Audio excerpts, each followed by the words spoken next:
Vous êtes au premier rang de ce grand stade qu'est Orson. Bonjour à toutes et à tous, très heureux de vous retrouver pour le meilleur du sport dans l'agglo Lens-Liévin Orson sur Télégoël en partenariat avec RBM. Dans cette émission, on va vous parler des résultats des clubs près de chez vous en volleyball, en handball, mais également dans d'autres sports.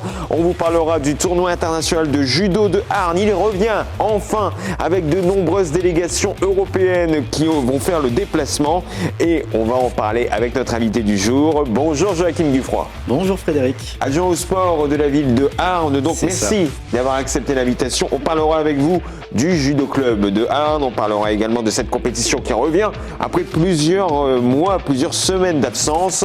Que s'est-il passé du côté de Brest? Comment peut-on expliquer la défaite 4-0 du Racing Club de Lens en Bretagne? Y avait-il des signes avant-coureurs? Stéphane Touzard, bonjour. Bonjour Fred. Vous serez le point RCL dans cette émission. Vous êtes entraîneur de la section foot du lycée Condorcet de Lens, ancien entraîneur du Stade Béthunois et actuel coach de la réserve du CS Avion. Je pense que j'ai tout dit. Une belle carte de visite donc qui est posée sur cette émission. Et dans le clapping, on parlera du terrible bossu. Non, pas de la terrible bossu de Méricourt. La première édition, c'était ce dimanche. Et RBM y a participé, attention les yeux. Vous êtes dans Orson sans complexe, mais avec ses traditions. La première, elle arrive. On doit partir sur les terrains pour les résultats.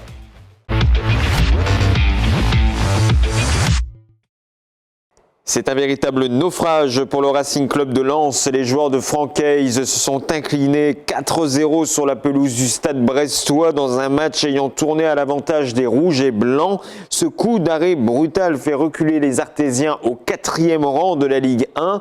Joachim Guffroy, vous avez regardé ce match en grande partie. C'était une surprise pour vous, j'imagine. Oui, une surprise. Après, on sait toujours qu'un déplacement à Brest, c'est très compliqué. C'est une équipe qui défend bien, qui a réussi à marquer dans les premières minutes. Ça nous a mis en difficulté, mais effectivement, vu le niveau de jeu de Lens affiché depuis le début de saison, on pouvait s'attendre quand même à beaucoup mieux.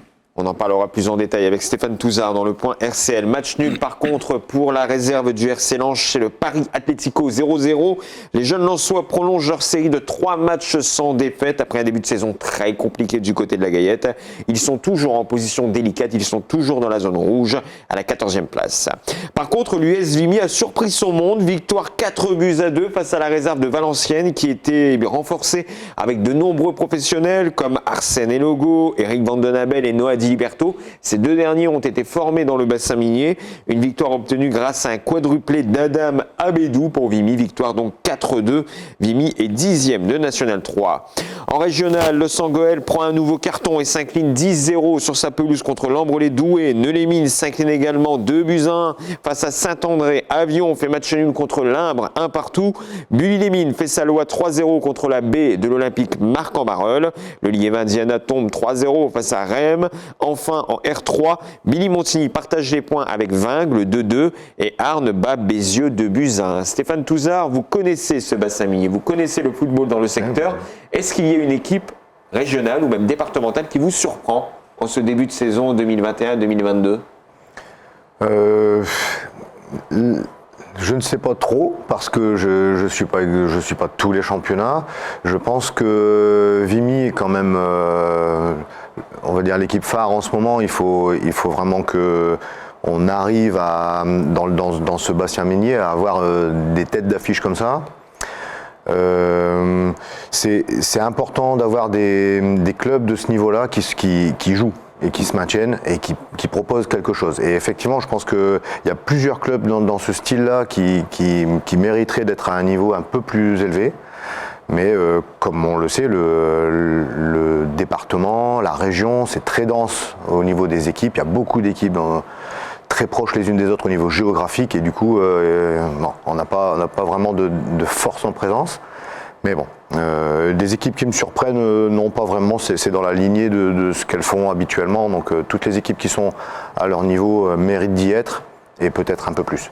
En tout cas, l'US Vimy est un club qui est basé dans un village, on le rappelle, le village de Vimy dans l'agglo Lanciévin, qui a commencé au plus bas de l'échelle avant de remonter tous les niveaux sous la direction de plusieurs entraîneurs. Donc, 2 petits points précieux pour le basket club liévinois. On quitte le gazon pour aller sur le parquet avec le BCL qui l'a emporté 65-63 face au CS Gravenchonnet dans un match très serré permettant au BCL de rester au 9e rang de la Nationale 2.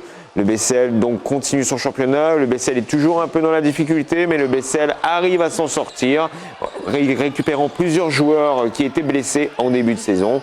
On souhaite bon courage donc aux hommes de Patrick Petit pour la suite de ce championnat. En volleyball, le VC Arnes n'est pas passé face au leader Mougins avec une lourde défaite contre le leader invaincu 3-7-1.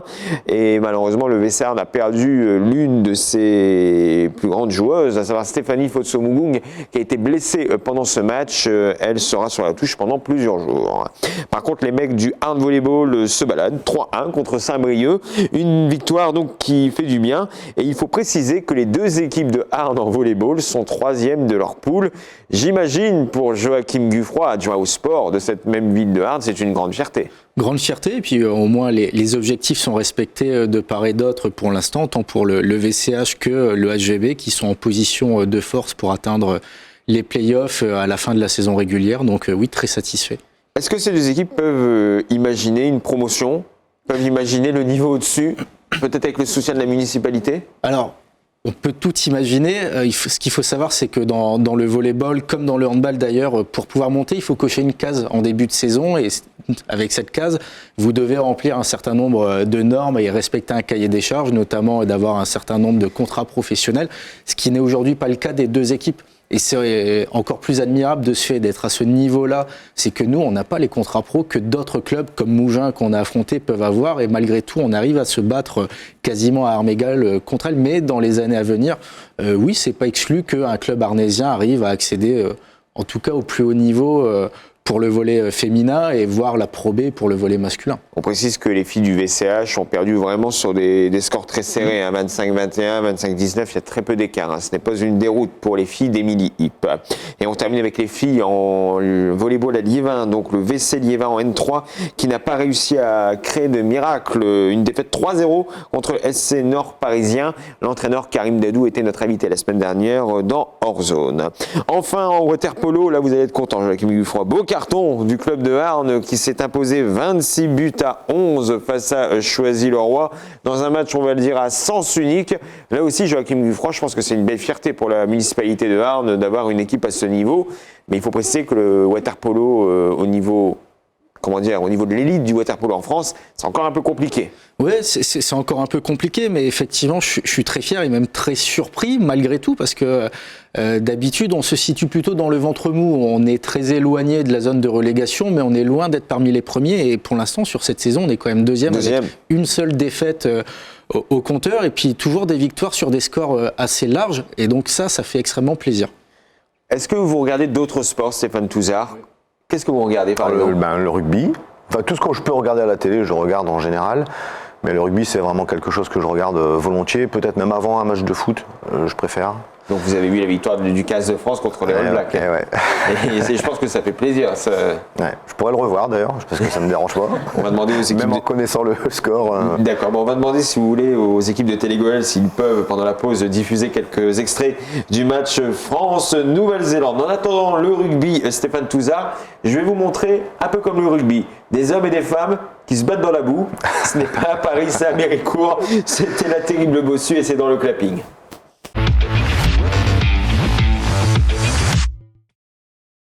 Souvenez-vous, il y a quelques semaines, Jérôme Florent, adjoint au sport de la ville de Méricourt, était venu sur le plateau d'Hors Zone pour nous présenter la terrible Bossu, la première course d'obstacles de la ville de Méricourt. Glissade, escalade, rigolade et la cerise sur le gâteau, 300 participants.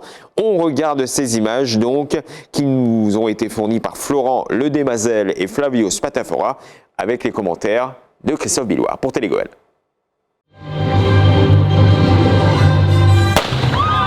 Top départ pour la terrible Bossu, La première course d'obstacles organisée par la ville de Méricourt s'est déroulée dimanche dernier. Au programme, un parcours de 8,5 km autour du terri, jonché d'une vingtaine d'obstacles à franchir. Allez, on se démerde. J'ai des gens. Ouais,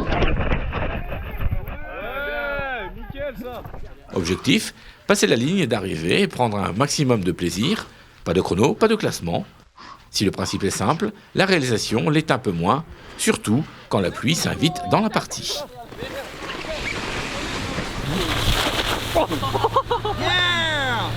Gros plaisir au cœur, ça fait très plaisir d'être dans cette course aujourd'hui. Une course qu'on a préparée depuis plus d'1 an, parce que cette course elle devait naître pendant le Covid en 2020. Elle a été reportée, mais on l'a améliorée, on a continué à travailler sur cette course et aujourd'hui on peut être fier avec les équipes du service des sports, avec nos bénévoles, nos partenaires qu'on a derrière, le centre social et également la gare, la culture, avec aussi l'harmonie municipale. Donc tous les services d'animation, sportifs et culturels, ils sont à nos côtés et c'est génial. En plus des partenaires et des services de la ville, une équipe de 9 secouristes et une centaine de bénévoles étaient mobilisés pour encadrer la course. Entre glissades, bains debout et rigolades, les 300 participants sont bien arrivés, sains et saufs, et avec le sourire. C'est super. Ouais, franchement, pour une première, bravo. Les bons obstacles et c'est canon. On a bien rigolé. Génial. Les orchestres, les musiques et tout, c'est hyper entraînant, c'est top. Moi, je m'attendais à avoir des madeleines sur le parcours, mais un peu déçu. Hein. Pour moi l'an prochain alors.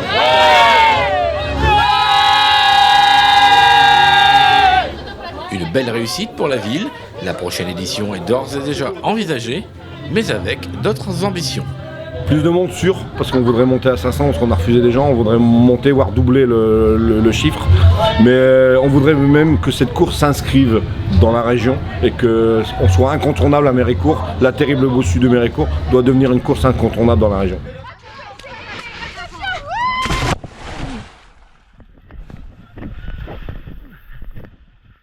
Je vous rassure, c'est pas votre écran qui est sale, hein. C'est vraiment les images du reportage donc filmées par nos confrères. Donc je vais reprendre leur nom. Il s'agit de Flavio Spatafora et Florent Le Desmazel. Donc, et à noter également que cette première a été un beau succès puisqu'on notera que la course a généré près de 3 000 € qui seront reversés à l'épicerie de la solidarité. Donc un grand bravo à tous les coureurs ainsi qu'au service des sports de la ville de Méricourt qui ont travaillé pendant de nombreuses semaines sur ce projet.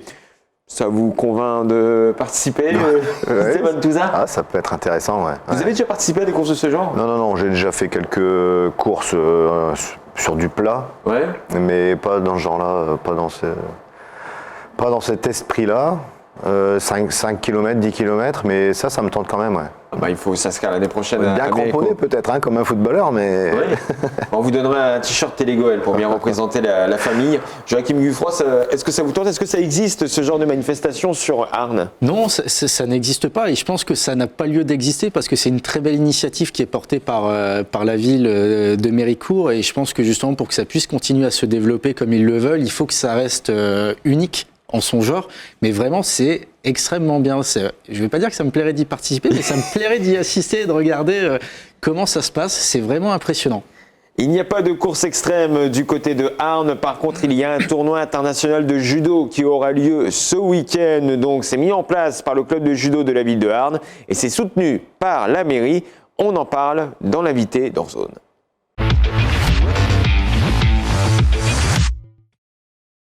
Joachim Guffroy, vous êtes adjoint au sport de la ville de Arnes. Vous venez nous parler de ce tournoi international de judo qui aura lieu ce week-end. Est-ce que ce tournoi est prévu pour certaines catégories d'âge où tout le monde sera représenté? Alors effectivement, c'est prévu pour certaines catégories d'âge. C'est réservé le samedi pour les catégories minimes, garçons et filles, et le dimanche pour les catégories cadets, garçons et filles également. Depuis combien de temps existe ce tournoi? Alors c'est la 14e édition qui va avoir lieu cette année, après bien entendu 2 années d'annulations successives liées à la crise du Covid. Est-ce que c'est compliqué justement de revenir après plusieurs mois d'absence et de faire comme avant pour un événement de ce type? Alors, c'est pas forcément si compliqué de revenir parce qu'au final, on s'en sort très bien en ayant à nouveau 15 nations différentes qui vont participer à ce tournoi.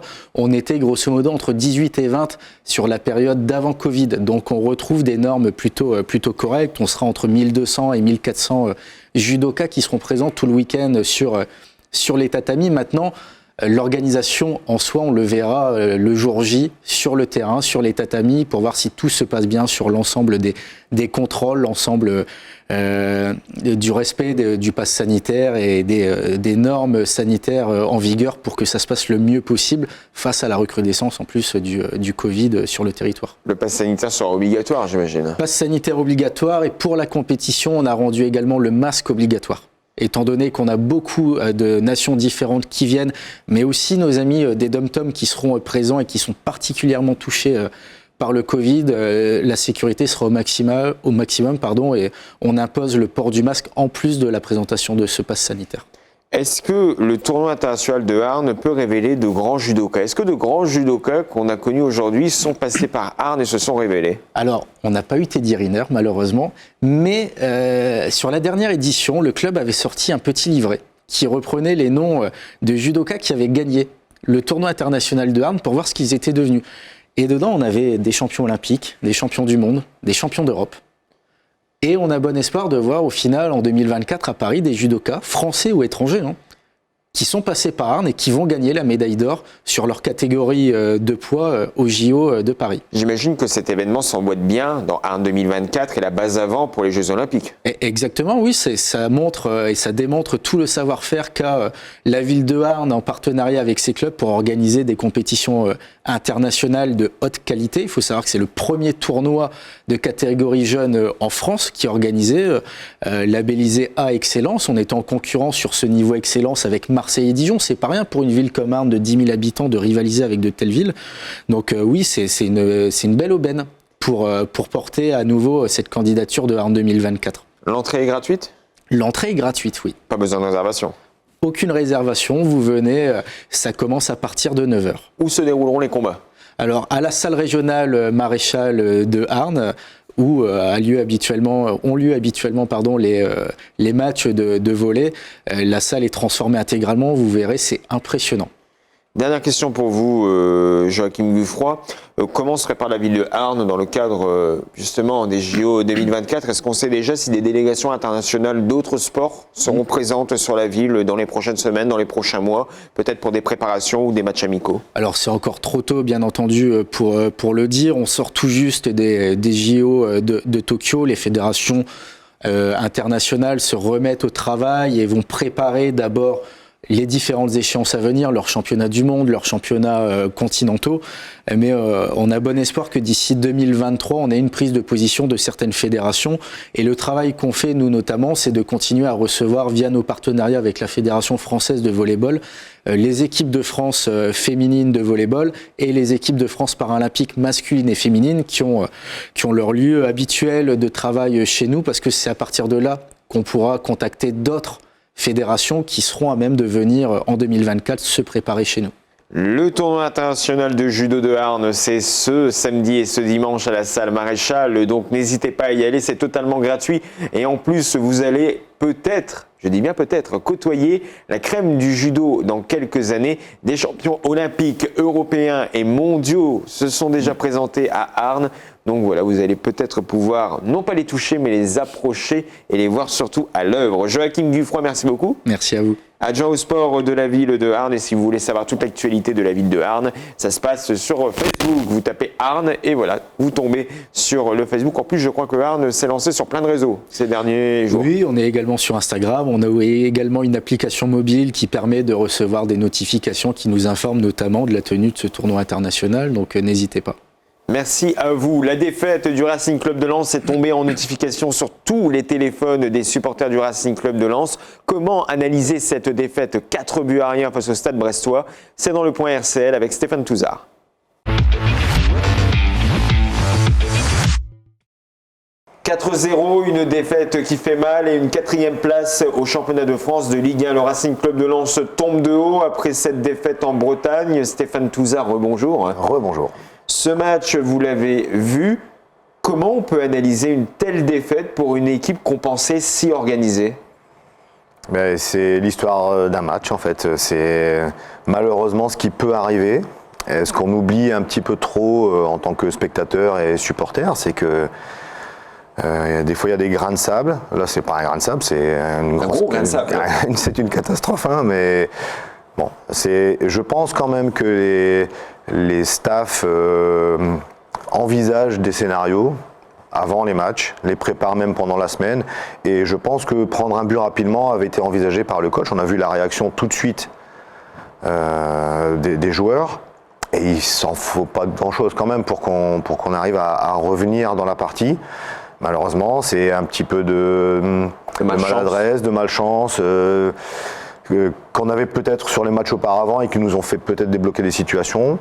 Et là, c'est pas passé, ça revient pas. Bon, leur deuxième but est un peu chanceux, et il vient très tôt, alors qu'on est en train de se remettre. Et de digérer le premier but. Donc c'est une belle claque, mais je pense que c'était envisagé, et même dans ce genre de scénario, il faut quand même continuer à travailler. Et je pense que les Lensois ont montré quand même des choses, malgré le score qui était vraiment en leur défaveur.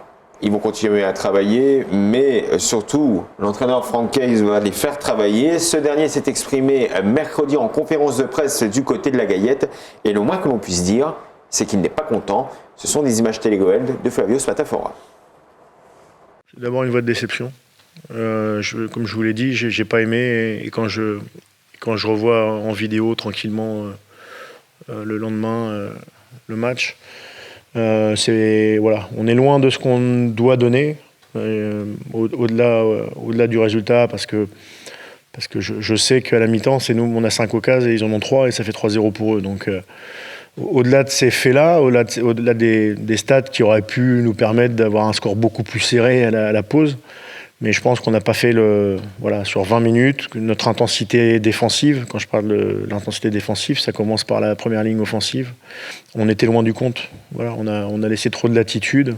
Il y avait de la déception. Il y en a eu pendant quelques jours parce que on se doit de faire mieux. Perdre à Brest, ça me pose pas de problème. On peut perdre contre n'importe qui. On peut battre n'importe qui. On peut perdre contre n'importe qui. Mais pas de cette manière-là. Voilà, pas de la manière dont on a commencé le match en tout cas. Joachim Guffroy, est-ce que le coach du Racing Club de Lens est réaliste, ou est-ce qu'au contraire vous le trouvez sévère dans ses propos ? Un poil sévère quand même, parce qu'effectivement le match est pas si mauvais que ça. C'est vrai que l'entame est catastrophique et nous plombe assez largement, mais on a eu les occasions à certains moments pour revenir justement dans le match. Maintenant, l'ampleur du score fait qu'il a cette sévérité et c'est normal. On avait déjà pris un 4-0 l'an dernier, mais c'était contre Lille qui allait être champion en titre. Alors que là, malgré tout, on est contre Brest et on s'attendait à beaucoup mieux de la part des Lensois. Après, c'est vrai que ça fait quand même aussi 2 matchs où on a du mal à reprendre après la trêve internationale et je pense que ça pèse sur les épaules de Francaise d'avoir cette difficulté à revenir. Je pense même aussi que Franck Keys est en colère vis-à-vis du carton rouge incolté par Arnaud Calimuendo en deuxième partie de match. Stéphane Touzard, vous, cette colère de Franck Keys, vous la comprenez ? Est-ce que vous êtes d'accord avec Joachim Guffroy ou au contraire, il utilise les bons mots au bon moment ? Il y a des deux, je pense. Nous, quand on regarde le match, on ne voit que le ballon et quelques mètres autour. Lui, il parle d'avoir revu le match tranquillement, plus tard, plusieurs fois. Il stigmatise le collectif. Il parle d'un repli défensif ou d'une application défensive insuffisante, peut-être des attaquants. Il insiste sur le collectif. Moi, je lui fais confiance. S'il est sévère, c'est qu'il a raison. Il a des raisons d'être. Vous êtes d'accord avec lui sur les observations qu'il fait ? Pour lui, le collectif a failli oui, sauf que moi, ce que j'ai vu, c'est autour du ballon. Et j'ai pas vu ce qui se passait plus loin. Et lui, il le voit, ça. Et il l'analyse et il le fait voir aux joueurs. Et je pense qu'il ne peut pas faire autrement que d'être sévère, puisque il y a une défaillance collective là, à un moment donné, surtout dans les 20 minutes dont il parle. Mais je ne suis que spectateur, je n'ai pas analysé du tout. Et moi, je lui fais confiance, je pense que la sévérité est un peu logique. Vous avez coaché des joueurs expérimentés dans le bassin minier. Vous coachez actuellement des plus jeunes. Vous coachez aussi bien des néophytes que des joueurs avec un peu de niveau. Comment on se relève d'une défaite 4-0 ? Et quel est le discours qu'on doit avoir vis-à-vis de ces joueurs-là? Si vous vous retrouvez dans cette position, et je pense que vous avez dû malheureusement vous retrouver dans cette sale position. C'est sûr qu'on accuse le coup déjà, ça c'est sûr, parce qu'on n'imagine pas qu'on puisse prendre autant de buts sans en marquer. Mais comme je l'ai dit tout à l'heure, je pense que c'est quelque chose sur le long terme qui est préparé, il faut préparer les joueurs à ça. Si on ne les prépare pas à être dans la difficulté, à toujours être dans la réussite, à un moment donné, il va y avoir des échecs et on ne peut pas avancer. Alors, en gros, si je vous comprends, il faut leur prévenir dès le début de la saison, voilà, vous pouvez prendre une claque à tout moment. Oui, et puis comment on réagit face à ça? Sur le terrain, c'est pas le tout d'être sur le terrain et puis d'arrêter le match. On n'a pas le droit de baisser la tête. Le match dure 90 minutes, voire plus, et jusqu'à la dernière minute, jusqu'au coup de sifflet final, il faut avoir des objectifs de se reconstruire au cours d'un match. C'est important d'avoir des objectifs en fonction des scénarios des matchs. Donc moi, c'est comme ça que je le prépare et j'espère que du coup, ça permette de travailler sur des bases solides. La reconstruction passera par une victoire vendredi à Bollaert face au SCO d'Angers. Donc nouveau match de championnat à Bollaert, un match qui se jouera à huis clos. Et justement, les objectifs sont nombreux, comme l'ont affirmé Francaise et Ignatius Ganago en conférence de presse. Ouais, je dirais qu'elle tourne bien depuis le début de saison. Voilà, il y a eu un nouveau staff qui est arrivé, qui a mis des idées différentes en place et cumulé avec un effectif de qualité, avec beaucoup de technicité, notamment au milieu et devant. Ils sont capables, quand on laisse faire dans l'animation offensive, de poser beaucoup de problèmes, mais ils sont aussi capables sur des récupérations de se projeter rapidement et comme je le disais, il y a de la qualité sur le plan technique et aussi de faire très mal. Donc je comprends qu'ils soient dans le haut du classement. Ouais, un tout petit peu, parce que voilà, j'aurais aimé avoir un peu de réussite sur ce match-là en plus. Parce que je pense que si nos occasions, on les concrétise, je pense que le match, il est pas pareil, parce qu'il y a aussi l'occasion de Frankowski, où Erel sauve sur la ligne. Donc je pense que là, on n'a pas vraiment eu de réussite sur ce match-là. Mais voilà, j'espère que contre Angers, on aura de la réussite et qu'on va marquer plein de buts. On peut souhaiter donc à Ignatius Ganago ainsi qu'à ce club. Joachim Guffroy, comment vous analysez cette confrontation à venir entre Lens et Angers? Est-ce qu'on doit s'attendre à un match compliqué face à une équipe bien regroupée, ou au contraire ce sera un match dans lequel Lens devra faire le jeu impérativement pour aller chercher cette victoire? Moi, je pense qu'on va devoir faire le jeu parce que justement, c'est une équipe joueuse qu'on va rencontrer. Angers, ça joue très bien cette saison, même si le classement n'est pas celui de Lens. Mais on est sur un niveau de jeu qui est vraiment très intéressant, comme le disait Francaise, avec le nouveau staff qui a construit un système de jeu très intéressant, très offensif. Donc ça va être une confrontation assez équitable et il va falloir cette fois-ci qu'on soit beaucoup plus efficace que contre Brest. Match équilibré pour vous aussi, Stéphane Touzard, ce Lens-Angers, où il y a une des équipes qui devra prendre le jeu à son compte dès le début du match? Non, match équilibré, je pense, et je l'espère, parce que c'est le meilleur moyen de se relever du match qui a eu lieu la semaine dernière. Il faut que ce soit compliqué, il faut que Lens développe les valeurs qu'il développe habituellement, c'est-à-dire l'engagement, le pressing, la solidarité, les efforts devant le public. J'espère une victoire étriquée, mais qui va vraiment ressouder l'équipe. Wesley Saïd ne sera pas sur ce match, il est toujours blessé. David Machado est blessé jusqu'au début de l'année 2022. Est-ce que ce sont des absences, messieurs, qui pourront poser un problème ce vendredi ou même pour la suite de la saison côté RCL? Stéphane Touzard. Dans les rotations, dans l'esprit de concurrence entre les joueurs, c'est sûr que ça peut un petit peu faire baisser le rythme de certains, mais moi j'y crois pas. C'est des professionnels, ils ont l'habitude de se retrouver dans des situations qui sont compliquées et parfois avec un effectif un peu amoindri ou des joueurs en méforme qui doivent revenir. Je pense pas que ça pose vraiment de problème. Et pour vous, Joachim Guffroy? Je suis également d'accord, parce que c'est la grande force du Racing Club de Lens aussi cette année. On le voit notamment offensivement, c'est que tout le monde est capable de marquer. On a un nombre de buteurs différents qui est extrêmement important. Donc Oui, il nous manque des joueurs, mais on a une qualité d'effectif à la fois sur le terrain et sur le banc qui est largement suffisante pour prendre le jeu à son compte et pour continuer de produire le jeu qu'on voit depuis le début de saison.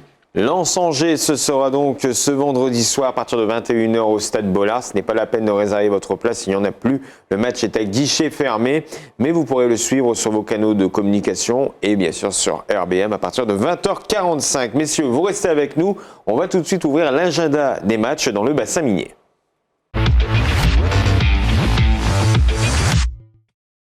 Et bien sûr, il y aura ce match Lens-Angers qui va avoir lieu vendredi à 21h. Donc, il y aura également un autre match à surveiller en football. Ce sera un match de Coupe de France, 8e tour. Callon-Ricouart affronte Valenciennes. Pourquoi je vous en parle? Parce que ce match va se jouer dans l'agglo Lanciévin au stade François-Blin d'Avion à partir de 16h. Vous pouvez vous rapprocher du club de Callon-Ricouart pour tenter d'avoir vos places. Je ne pense pas qu'il en reste beaucoup également parce qu'il y a des billetteries qui ont été installées un peu partout dans la commune de Callon-Ricouart. Mais voilà, n'hésitez pas à vous rapprocher du club de foot ou même du Nemrod qui est le café de Callon-Ricouart où les places sont vendues. Et donc Callon-Ricouart-Valenciennes, c'est un match qui sent bon la Coupe de France et ce sera donc samedi à partir de 16h au stade François-Blin. En basket, il y aura également la Coupe de France de basket et Liévin se déplace à Saint-Nicolas pour le 3e tour de cette compétition. En volleyball, le volley club de Liévin est exempt, mais le Arn Volleyball va se déplacer à Caudry pour affronter une très belle équipe dans le cadre d'un derby. Et de son côté, le VC Arn reçoit le stade Laurentin à la salle Maréchal samedi à partir de 19h avec la volonté de se relever après cette défaite 3-0 contre Mougins.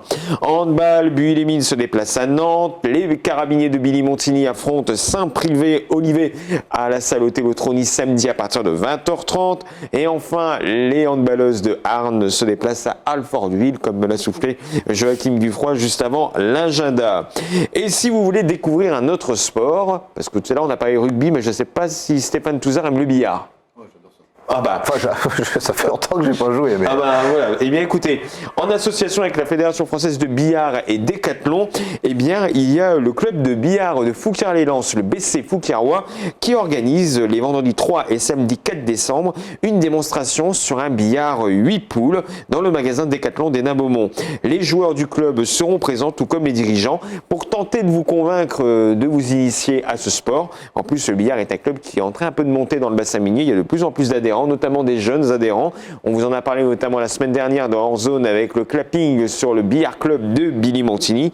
Et nous vous invitons par ailleurs à aller voir les locaux du club de billard de Fouquier-les-Lances qui se trouve dans la salle François Mitterrand située au 38 rue Sainte-Ménéhould à Fouquier-les-Lances. Donc c'est du lundi au samedi de 14h à 20h. Donc n'oubliez pas les 3 et 4 décembre à Décathlon et Nains-Beaumont les initiations au billard français, même aux 8 poules, avec le BC Fouquier-Roy. Ça vous tente un peu le billard, Joachim Dufroy? C'est moins mon genre de sport, je vous l'avoue. Je suis plutôt sport collectif de salle maintenant, c'est l'habitude arnésienne. Est-ce qu'il y a un club de billard à Arnes? Non, pas du tout. Donc voilà, là aussi, c'est peut-être après la course extrême, peut-être un nouveau club à créer du côté de Arnes, avec Stéphane Touzard, peut-être qu'il prendra sa licence. En tout cas, merci à vous deux, messieurs. Merci Joachim Dufroy, adjoint au sport à la ville de Arnes. Donc, vous pouvez suivre l'actualité de la ville de Arnes sur Facebook. Et on vous rappelle que le tournoi international de judo de Arnes, ce sera ce samedi et ce dimanche à la salle Maréchal. Passe sanitaire obligatoire, masque obligatoire, mais entrée gratuite et vous allez pouvoir voir la crème du judo dans quelques années en action dès ce week-end. Stéphane Touzard, merci à vous également. Merci beaucoup. Entraîneur de la section foot du lycée Condorcet de Lens et également entraîneur de la réserve d'Avion, donc en football. Merci à vous et puis bon courage pour cette saison à différentes échelles. D'accord, merci beaucoup. Merci également à vous, merci également à toute l'équipe de Télégoël, à toute l'équipe en régie qui se bat pour faire de très belles émissions avec nous. On vous retrouve la semaine prochaine pour un nouveau numéro. D'ici là, portez-vous bien. L'actualité du sport dans l'agglo Lanciévin, c'est sur la rédaction de Télégoël, sur Facebook et sur RBM 99.6 FM. Je vous souhaite une bonne journée, une bonne fin de semaine et surtout, n'oubliez pas vos baskets. Ciao, bye bye.